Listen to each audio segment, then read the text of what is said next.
That's really kind of where the starting point was how do we help people get a handle on what has traditionally been thought of as kind of their paper life when we live in a digital age.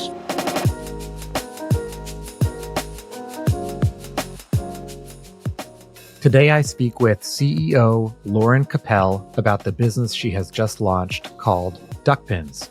It's a really big business idea about creating, managing, and storing the documents that every adult really should have throughout their life, whether it's a power of attorney, will, trust, etc., and doing all of this for the digital age. We discuss why Lauren chose this category, her career, working with a venture studio, and you get a real sense for a day in the life of a CEO in the middle of a company launch.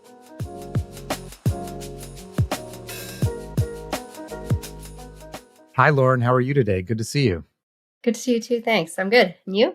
I'm great. You've got to be really excited. Your new company, Duckpins, is launching in the next week. Probably as folks listen to it, it will have been launched already. And it's a really big category. Tell the folks listening about the business, about Duckpins, and what you're trying to solve for. Sure. Yeah. And it is an exciting time. Like it's been, as always, a long road to get to this point. And so it feels nice to be at that finish line. Duckpins is a service that is there to help you create, manage, store, and share life's most important documents. And it sort of spans kind of, I think, multiple categories. And that's what's a bit interesting. We are starting with helping people draft and execute what's traditionally thought of as estate planning documents. But we didn't come into this with an intent to solve for estate planning or probate or anything like that. And I think a lot of the people that I look at in this space are really focused on that. When we started thinking about this problem space or general area, it was really about thinking through how I felt like my life was a bit of a mess. And obviously I'm being a bit simplistic, but I mean, my documents are all over the place. You know, I created a will when I had 2 kids. I lived in one state. I moved to another state. I had a 3rd kid. You buy and sell homes or assets, you move places, and it's all a bit, none of it is properly captured. And I just when I looked at my own life, I thought, like, I'm pretty organized with my work life, but all of this paper stuff in my life is all over the place. And so that's really kind of where the starting point was how do we help people get a handle on what has traditionally been thought of as kind of their paper life when we live in a digital age. And as we started digging into it, the fact of estate planning documents being an area where there really isn't as much tooling, functionality, help, and online help as you need, really stood out to us as a good starting point. But the broader perspective was really, as working people, we have all these amazing enterprise tools to manage stuff. And when it came to managing your home life, it's all sort of on Gmail, in a desk drawer.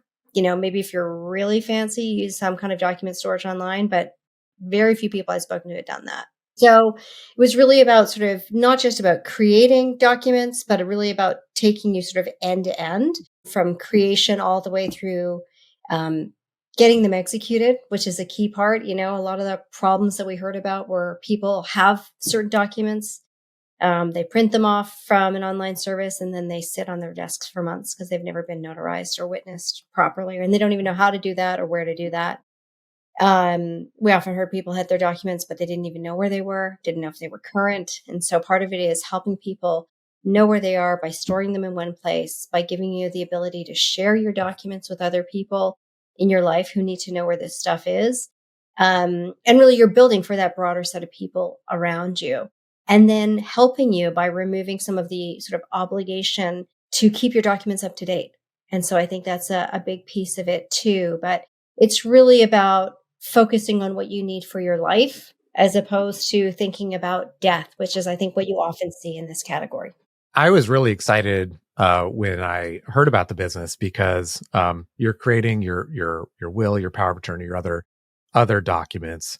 You're getting them witnessed and notarized and signed, like everything to make them legally binding, in the software online, and then storing it. And I understand there's been legislation around allowing you to do all of this online where you couldn't necessarily do it before. Actually, I was talking to folks at dinner last night about it, and they were telling me, both of them were talking to lawyers and they're like, how much is this going to cost? It's, they're telling me that they're spending like $2,500, $3,500 creating these documents the paper way. So I know you're going to tell me a little bit later about how it's different. Actually, maybe I could segue to now in one sense, which is there are other companies that have online document support. I can think of LegalZoom being one, or I think there's one called Trust and Will. How is Duckpins different than that? Because I know you talk about Duckpins as like an evolution of that. Yeah. So, maybe what I'll do is I'll start by just talking briefly about sort of the online will piece, because I think it's an interesting, again, when we started looking at this space, we didn't know anything about that. But as we dug in more, it became clear that there's some interesting developments on the legal side and on the sort of like legislation side that make this an even better opportunity and show more promise here. And so the difference, or what an electronic will is, it's a document that's created online, on any kind of platform, but also notarized or witnessed and signed online. So all digital, using remote online notary services where somebody comes on a video screen with you, like a video call, and you sign your documents and they, notarize or witness at the same time. And then, as you say, those documents live on as digital documents, not paper. You can always print out a copy. You can even print out what's called a certified copy. But the point is it becomes a digital asset as opposed to a paper asset where you're going to store the backup online. This is one where the original is, in fact, an online document. And there's about, I think, 13 states that now offer electronic wills and sort of acknowledge the validity of an electronic will. And I think that number's only going to grow as we move forward. And I think it makes a lot of sense. And I think even beyond the will space, there's other legislation that speaks to other testamentary documents. So things like you said, powers of attorney or trusts or healthcare directives also being able to be executed online and stored online, and those being valid. And, I get people worried about, is this valid? Am I going to be able to show this to someone when I need to show it to someone, whether it's a doctor at a hospital with a healthcare directive, or a probate court or probate official with my will, or anything like that. But the point is, that's where the world, I think, is moving. And in the US, we're already seeing that in 13 states. And I think this is only kind of then accelerated by COVID, where you had a bunch of people who wanted to buy homes or sign their wills or, write a healthcare directive. And we needed to be able to find a way to get them to do that legitimately. And so the infrastructure to enable this has grown, but I think there's so much more we can do to help with creation and management and storage of those documents. I think management and storage are key parts of it from what I'm hearing. Like, and the management part's really interesting. My own story is my wife and I we're going to go to Europe for our 10-year anniversary, and we realized we didn't have our documents in order. We went and got some with a lawyer, and that was great. Since then, that lawyer has retired, and there are all these things that have changed in our life. We've moved. The potential guardians that we have might need to change and stuff like that. It's not easy for us to take those documents and update them. But it's not when I think about it in the digital world, it shouldn't be that big of a deal to update an address or say I had a third kid and I want to do the same things. It's really cool, I think, that we're now at a position where we potentially do those things. So not only do we want to make it easier, and like you said, yes, you can, modify your will or another document, or you can write an amendment to it, called a codicil, but you can also, part of it is getting it done, right? Like saying, I want to change my will, I want to add a third kid or whatever, making that decision, finding the time to make it a priority, and getting it executed. But I think more importantly, it's just not top of mind to update your will when you have a third kid or when you buy a home. And we're all, in that space. Everybody's busy. They've got a lot going on. And I think traditionally, culturally, we think of a lot of these estate planning documents in particular as being kind of scary. Something I don't want to think about, something I don't want to engage with. And so even if you did think, I've had a third kid, I should probably update my will, that's never going to make it to the top of your list, right? It's just, especially if it's not super easy to do. And so part of what we want to do is make it really easy for you, in part by taking the burden off of you to stay up to date. So yes, you're going to have to decide if you want to update your will. But if there are public records databases that give us a signal that something in your life has changed, we can scan those databases, say semi-annually, and send you an update. Like, hey, it looks like you moved states.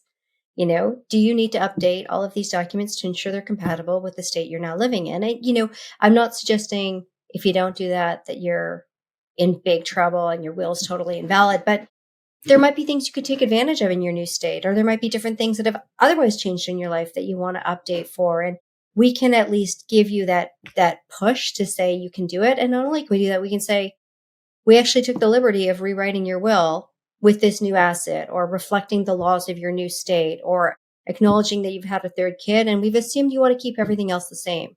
Why don't you review it and let us know if you want to kind of redo your will, like top to bottom, change lots of things? Or is it just about adding an asset or changing it to ensure it complies with the new state or anything like that? And again, then hop online through our platform, connect with our third party notary provider, and you can have it executed in minutes. The other thing that you said, I think, which is really, really interesting, is you talked about there are these documents like in the event of your death.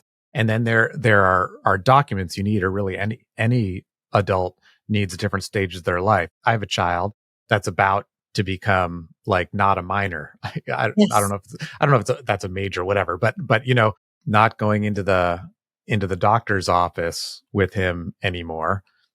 He wants my opinion on medical issues, but I don't necessarily have the right to know those. Or the same thing with like an aging parent or things like that. So there are all these parts where like legal documents can really help you. But again, you've got that same issue of it's not top of mind and it's not easy. Yeah, and I think that's part of it too, right? Like, regardless of whether you call it estate planning or something else, the use case you just gave of, a kid hitting the age of majority, right? And maybe going off to college, you wouldn't maybe think to go to them and say, like, it's time to talk about your estate, right? That feels really weird. But you could say, talk to me about, do you want me to have access to your healthcare information? If so, you should sign this authorization to release medical records, because under federal law, you as a parent would need that to be able to access his healthcare records. And I think that's super important for all of us as parents to have when a kid hits a certain age. And you could also have the discussion with them, if you're open to it, around a healthcare directive. So what are your preferences? What do you want? Because these are, again, things that might only come into effect if something bad happens, unfortunately. But I think it's important to have that in place. And I think it's also important for us to sort of change the nature of the conversation. This is maybe a bit of a higher level than the question you thought you were asking, but the reality is we kind of live in a world where people are living much longer lives, in some cases healthier, in some cases not entirely healthier lives. And so I think it's really important that we sort of slowly open up to changing the way we think about these things and ensuring we help the people in our lives know what we want. I love kind of understanding the the roots of a story, what leads someone to want to run a certain type of business. And it struck me that this is a really, really big problem space or opportunity space. You were at Amazon. I was too, although we didn't cross over there. What were your experiences there, or maybe in other places, that prepared you to think about a business with such massive potential and such like a big area to play in? Yeah, I mean, I think so much of what I did at Amazon was amazing preparation for this, not the least of which is that I'm building this with Jelly Collective, a venture studio that is filled with ex-Amazon people. And that's how I ended up working with Jelly Collective. So part of the preparation, and maybe even the most important part, is that I am working with this venture studio that is filled with ex-Amazon people. And so the beauty of it is that, we come from different Amazon businesses, different functional areas, whatever, but we speak a common language. And I think we sort of refer to that as a bit of a cheat for us, but it's been an amazing cheat because you just don't have to go so deep when you're working with people you don't even know that well, because you've all approached problems in a similar way. And it goes well beyond sort of thinking about a peer FAQ and like how you would document your first sort of approach or thinking around a problem space to, really everything, sort of how you communicate, how you disagree, how you think about structuring your thoughts, how you think about scaling, right? What you're going to do first and next, how you're obsessed with the customer. I mean, I think really a lot of those leadership principles or LPs from Amazon still guide a lot of what we do, whether that's customer obsession, or ownership or inventing and simplifying. Those are all, I think, a big part of my training to do this, but also just what enables us as a group to work so much more effectively and efficiently. But specifically with the training, I think the leadership principle around invent and simplify is a big part of it. You really get great training at Amazon for how to look at a space where things were kind of quote unquote always done one way and say, well, let's take a step back. And not only if we've never done this before, but if we don't even have like the background in this industry, how would we do this? And part of my career at Amazon, I spent in healthcare at Amazon, running BD across Amazon in healthcare and life sciences. And I think that was maybe one of the best kind of training grounds because I went in with no background in healthcare or life sciences. And it's obviously a highly technical field, highly regulated, super complicated. But without having that training, what you do is you do two things. One, you go find experts who can help guide you. And two, you're sort of freed to think much more broadly and differently about a problem space. And I think that's kind of what we're trying to do here. So it was a really good experience and good parallel in some ways. I think also what's really nice is at Amazon because, even when you're working in an established big business at Amazon, you're often, I think most people are encouraged to do kind of that exploratory thinking work of like, well, what would we build if we started from zero? And so for me now being for the first time in that 0 to 1 space of starting a company when you have nothing and trying to get to launch in your first customer, you do a lot of that at Amazon and you do it in a fairly condensed manner. And that's sort of like writing the press release and the FAQ when you want to build a new business, right? It's sort of, you have that practice of saying, I want to go do something different. How do I convince all these other people that it's a good idea? And so that goes well before trying to actually build something. But that idea of wrapping your head around a new problem and how you approach it and what are the questions you need to ask and answer before you get started, I think has been great training. I love that answer. And I wonder if folks have picked this up listening to some of the words you use, but way before Amazon, when you started your career, you were a lawyer. Yeah. And so probably when you're giving specific legal terms, people might have picked up on that, but you practiced for 5 years or so.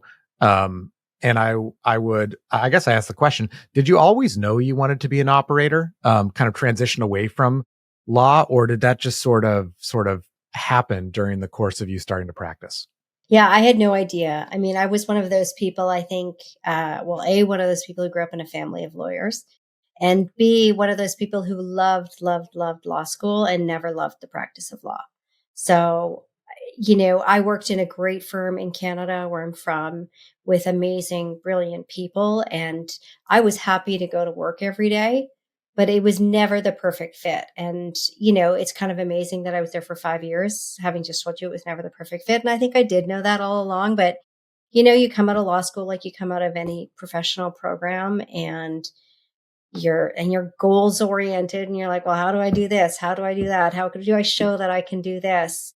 And sometimes it takes a long time to sort of sit back and go, do I even want this? And so for me, that's what I did was at some point, 5 years in, I sort of said, well, look ahead at, do you want to be a partner at this firm? Do you aspire to something more? Is it this firm that you don't want to be a partner at? Is it another firm that would suit you better? And I sort of said, no, like if I was going to practice law, this is the best place for me to do it, but I don't think I want to practice law. And I had found at that point, I was just sort of doing some reading. In fact, what drew me to leave law was, this was in 2010, I think. And, the news industries were changing. So, newspapers and publications were starting to go online and they were starting to put up paywalls and trying to figure out new business models. And I thought, it was such a fascinating transformation of a traditional industry and an industry that I have a lot of regard for. And so that's kind of what started to motivate me to go look for other things. And, but I had no intention of leaving law. And I had lots of people around me saying like, go in-house at a big company, like go be a lawyer in-house somewhere and continue practicing law, try doing it in a different setting and see if you like it anymore. And I think I really came to the fact that I wasn't happy practicing law. And so it was partly being sort of interested in the news industry. And partly also I found at that point I was working in bankruptcy law. And I found when we were working with clients that I was more interested in the business problems they were trying to solve than the legal sort of machinations of how to get them the result that they wanted. And so it was a combination of those two things that kind of pushed or pulled me out. And I ended up getting a lucky break and getting a job in business development at BlackBerry. And that's, really within the first month of being there. And I wasn't at BlackBerry for that long, but I knew right then that I had found the right kind of place for me, that I was like, had a totally different attitude to work than I'd had before. And so, I got lucky. And I think in some ways, like for a former lawyer to move into the tech world, I took a business development role. In fact, working on getting newspaper, magazine, and book content onto BlackBerry, their phones and tablets. It was kind of, a dream role for me. But doing a BD role is one where you can really leverage your legal skills, right? Yeah, Like I totally. write term sheets and contracts and then hand it over to BlackBerry Legal, who maybe didn't always love me, but ignore the parts I didn't want to deal with. But in terms of structuring a deal, you've kind of got this cheat that allows you to move really fast. At some point, it sounds like after BlackBerry, you moved to Thomson Reuters. I don't know if that was directly after or sometime after. But one thing that I thought was really unique about that place is they have a rotation program, and Amazon has a rotation program also, where at Amazon you're encouraged to go to different companies, different business units, different functions, because their feeling is as you learn more different types of the business, you're going to find your perfect role, and it's going to be good for the company. And it seems like advice I would give to anybody if you're going to be in a big company, try to have one that's a rotation program. What would you recommend? What was your experience like there? And what'd you learn through that? So from BlackBerry, I went and did my MBA over in Europe. And I think Thomson Reuters recruited on campus like in the first 6 weeks of the program. And so I remember I think I'd actually sprained my ankle playing either soccer or rugby. I don't remember which. And then had to get over to London for the interview. And I remember going around on crutches, and it was like not a good scene overall. But that's how I ended up at Thomson Reuters. And it was sort of, again, like in the news industry, which is why it appealed to me and why I took it. But they had this management rotational program, and that's what the interview was for. And I had a real debate about taking the role. And so I hope this is sort of helps answer your question. The debate was because, this was a company in the news industry, and that's where I wanted to be. And when you do a rotational program, you're really expected to move through their different divisions. So they have a finance, they have tax and accounting, they have news, but news is actually much smaller, right? And they have a legal business. And, they actually wanted me to start in the legal business. And I kind of hemmed and hawed, and I almost said no in the end because it wasn't where I wanted to be. But I took it, and I think I took it for a good reason. And in terms of recommendations I give, I think big companies, it can be really hard to get started. It can be hard to build your network in a big company. It can be hard to sort of get visibility, both get visibility on your work and get visibility into how the company operates. And I think those rotational programs are designed to do that for you. And I think that's a gift. And so I think there's a lot of value in doing it. I also got good advice at the time that was, I know you think you know what you want. And in the end, I think I was right that news was the best place for me at Thomson Reuters. But they said, this is the path upwards in this company. And you have got a spot here if you want it. But if you go and we can get you a job in the news, business if that's really what you're focused on. But I think it's to your disadvantage. So it was almost put to me as like, take the hit. Don't see it as an advantage. Take the hit, do the rotational program. It will benefit you in the long run. And I think that is true of companies that offer those programs. I think they're built in to help people navigate a really big company much more efficiently. And I think separate from that, where they are really valuable is if you don't have clarity on the kind of work or the kind of industry you want to be in. And so then it's just like a freebie. Like you get to go spend 6 months doing product work and 6 months in finance and 6 months in a BD role and 6 months, I don't know, doing something else. And you're never going to get that, at a more senior point in your career to have that opportunity. And so if you're not sure, it's a great way to get that exposure. It can also be a great way to build your skills as a generalist, right? You don't have to do something forever, but you learn the basics of marketing, you learn the basics of finance, and then you sort of take those skills. And I think it would make you sort of a better generalist or GM in the future. Yeah, it's probably a good segue back to Duckpins because you don't get to just have a single function as CEO. You're kind of everything, especially at an early stage. Thinking back over the last 9 months, 6 months, 12 months, what have been maybe some of the challenges or the biggest challenge in incubating this company? What's maybe been more time consuming or difficult than you expected? I know this is terrible because I'm not going to answer your question right away, but I will say like one of the best parts of the last 9 months that sort of like relates to all of this is working with a venture studio.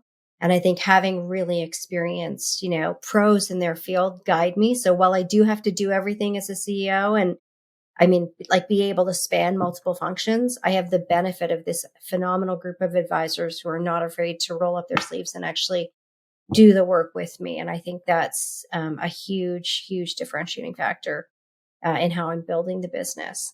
But in terms of like the challenges that we've had, I think the biggest challenge probably is just building from scratch and making decisions about what you're going to build and what counts as an MVP and where you draw the line and how you're going to do it. And I think for me, for sure, doing it for this time for the first time, but even with the studio, because the studio's, new-ish, figuring out how we want to get to the MVP stage as quickly as possible to get real customer feedback has been a big learning, but definitely like had its challenging moments, right? We ended up working with an external agency to build the MVP on Bubble, which is a low-code, no-code platform.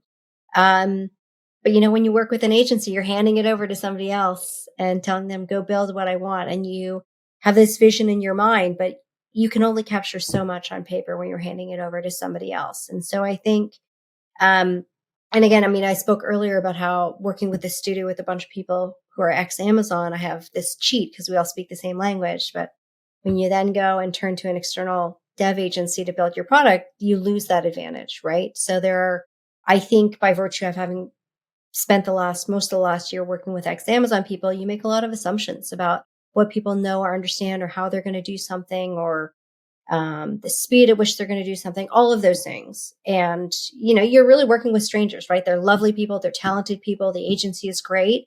But intuitively, like I might do things differently. And so it's been a big learning, I think again, it makes me, more appreciative of what I have with Jelly Collective, the studio, and B, it makes me more conscious about going into new partnerships or relationships for the business that where I would put more effort into communicating and capturing exactly what I want and what I expect to ensure that we get the right result. And so I think that, that idea of being able to move fast when you're doing something for the first time, when you're figuring it all out, now it feels like, okay, we're really finally here. But, there are times where you're like, are we ever going to have a product to put in front of customers and get feedback on? And, I think knowing when to just pull the trigger and go is a challenge, a learning, and everything kind of. I was building very simple prototypes in Google Docs. I'm looking at my calendar like 6 months ago, right? And walking friends through that experience and takes a long time to get something, flashy and shiny that you're going to put in front of people. So, figuring out, I think, and being able to make that judgment call about how far do you go? How far do you go before you get feedback? How much money, time, effort do you spend in automating things that you could otherwise just kind of fake behind the scenes? I think that'll be a continued learning as we, continue to build and refine the product and add new features and geographies and things like that. That trigger point, if you will, is going to happen between the time that we're taping now and the time that people listen to this. And so what do you anticipate looking forward to most over the next year, 3 months, 6 months, 9 months? I mean, really more than anything, it's a bit simplistic, but I look forward to learning. I think we've got a bunch of hypotheses around what kind of a product we needed to build, what would resonate with people, what kind of language would resonate with people. We spoke a little bit about getting people to engage with planning for their future. And I really think of it and conceive of it and want to talk about it as planning for your life, not planning for your death. And again, that's because I think we have a vision of going well beyond estate planning into your paper life and helping you sort of optimize that. But I look forward to learning, does that resonate with people? Does it work? Have we hit the nail on the head? Or, are we speaking at one level and people are operating at a different level? Have we gotten that right? our hypotheses around what's important to people and how much they want to customize something. You know, you at the end of the day, you got to make a guess, an educated guess, a judgment, and then put it in front of people and get their feedback. But, that's an area where I think maybe I have an advantage as a former lawyer. Maybe I have a disadvantage. It's really hard to say, but, I can look at these legal documents, and obviously I'm not an estate lawyer, but I can spend the time, and I'm not afraid to spend the time diving in and reading it like I would any business contract, and then go, well, we should give people the option to change this and this and this and this. But then I'd go out and speak with the state attorneys, and they'd go, nobody changes those things. You don't need to build that functionality into this product. Like, go with a simpler version and let people come back and tell you that they want more. And so those are kinds of the things that I'm excited to learn about. I mean, I think even just building on that example, this is something that has to be built state by state. But I think a lot of people use like kind of a generic, plain vanilla template and take a very simplistic approach. And I think maybe by nature, being a former attorney, that was just very unnatural to me. I really wanted to dig into, we're launching first in Washington State, and I want to understand what's specific about Washington State. And maybe 80% of it is the same, largely the same across 50 states, but there are nuances and differences. And I wanted to be sure that we were capturing those. But again, are our customers ever going to know? Do they care? Does it make a big difference to them in life and death? Does it make a difference to their families? These are all things we're going to find out. And I think I'm excited to I'm excited to get through the next couple of weeks, but I'm also excited to get to sort of like 6 months from now and 12 months from now, and then look back and go, what did we do? Like, where did we get it right? Where did we get it wrong? How do we do it differently next time for Duckpins? How do we do it differently next time for the next Jelly Collective company? One of the things I think about a lot is, obviously, my last role at Amazon was in SageMaker, which is the main machine learning and AI business at Amazon within AWS. And so when I left Amazon, I thought I'd go work in AI.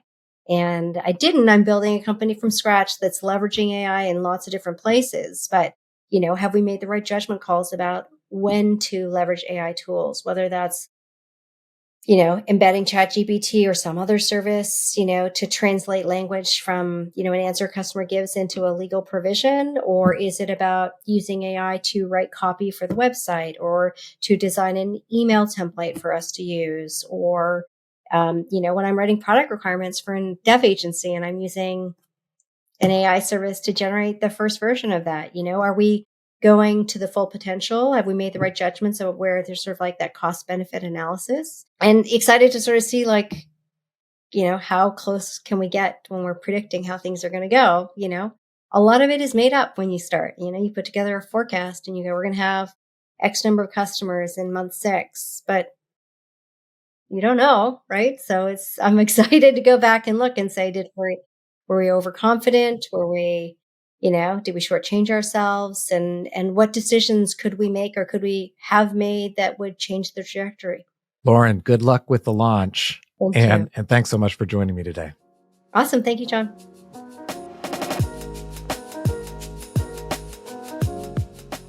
Did you know that more than 20 million professionals and business owners visit business.com and Business News Daily? Why? It's the best place for resources, advice, and information about how to grow your business. And if your goal is to reach our audience, you should become one of our lead partners, sponsor a section of the site, or sponsor even this podcast. Reach us at business.com/connect. That's business.com/connect.